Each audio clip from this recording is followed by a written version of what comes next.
All right, guys, it's a little after 7 o'clock here, late in the day. Sun's pretty well going down.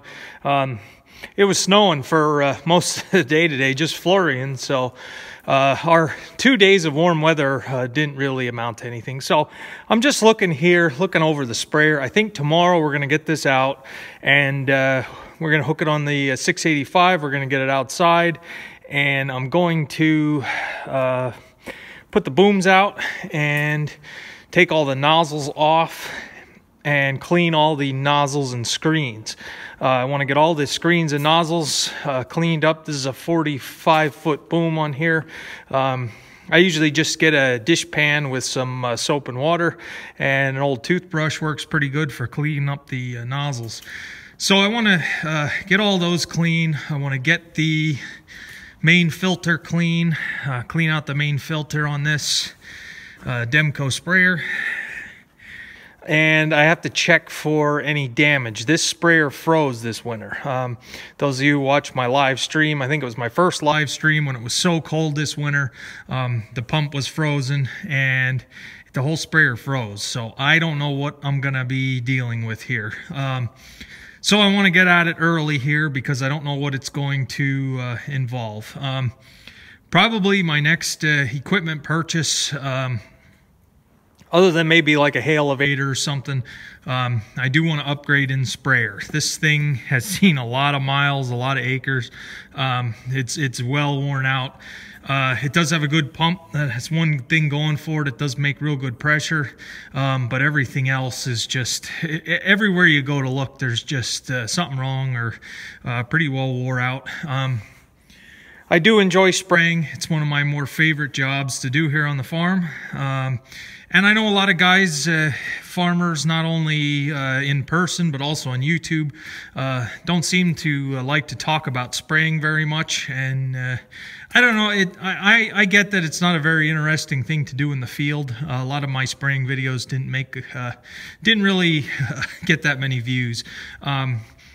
So, and the other thing is I don't know. I don't know if it's worth going in depth or talking about it very much here, just because of the anti-spraying crowd that's out there as far as herbicides.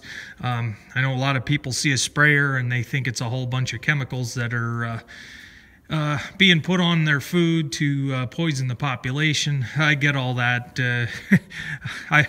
Everybody's heard it, and it's kind of, I don't know. It seems like a lot of, let me go somewhere where it's a little more light.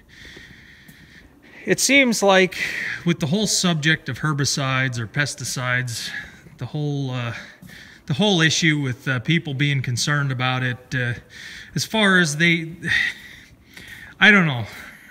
I don't know how to phrase this or how to get into it. I know it seems like anytime farmers talk about it or anything like that, it's kind of, they're on defense right away. They try to just try to defend as best they can why we spray, and it's not something that I even acknowledge or try to even dignify, I should say, with I don't know. There's some things you're not going to be able to explain to people. I understand that. People are going to think what they want to think, and that's just the way it's going to be. But I consider spraying just as much a part of modern agriculture as any other job on the farm. It's one of the more important jobs that are on the farm today, is your weed control. And you can deal with your weeds through tillage, but that's only going to get you so far. And with my erosion here, I don't want my topsoil eroding away. That's why I no-till on all these hills. So if you don't want to spray or use modern herbicides, then you're going to have to till. And basically, it's just going to pollute. It's probably twice as much. Probably through tillage, I would pollute more than spraying, just because all my soil is just going to end up down in the Chesapeake Bay. So it's just something that I don't know. And I don't know how this video is going to turn out. It's really dark down here today, but I'm trying to think of the best way to explain it as far as dealing with people that are anti-spray, anti-GMO, anti-herbicide, all that kind of stuff. It's something that I just basically, I'll put it this way, I don't even pay attention to it. because it's not really relevant in ag anymore. You watch all these videos about different people talking about herbicides and how they're safe and how they're if they're used the right way. The EPA already regulates herbicide, and you try to explain and explain and explain, and it seems like every farmer's on defense. And I just get to the point now where it's just background noise. If people are complaining about it, it has no merit, it has no facts, it has no basis for reality as far as today's agriculture. And a lot of these chemicals that we're using today, we've been using since the 50s, 60s. 2,4-D is a big one. I do use 2,4-D here on the farm, and that came out way back when. And people's grandparents have been eating food all those years, and it's just, I don't know.